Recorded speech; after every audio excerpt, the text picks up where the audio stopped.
मुख्यमंत्री एकनाथ शिंदे ने कहा, हमारा एजेंडा उन लोगों की समस्याओं का समाधान करना है जिन्होंने हमें सत्ता में बिठाया है। जनता ने तय कर लिया है कि कौन गद्दार है और कौन बेईमान।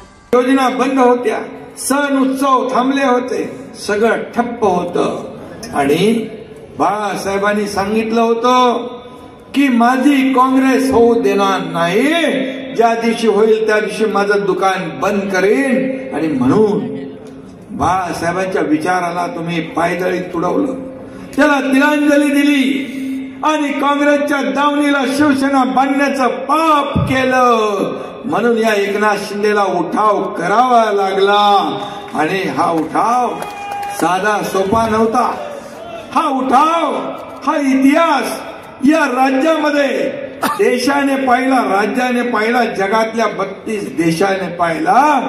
हा उठाव या महाराष्ट्राच्या जनतेच्या हितासाठी आम्ही केला, या राज्यातल्या सर्वसामान्य माता भगिनींसाठी केला, शेतकऱ्यांसाठी केला आणि ती काळाची गरज होती आणि म्हणून लोकांनी ते स्वीकारलं, आपला निर्णय लोकांनी स्वीकारला आणि म्हणून विधानसभेत आपण 80 जागा लढून 60 आमदार जिंकून आणले, 60 आमदार।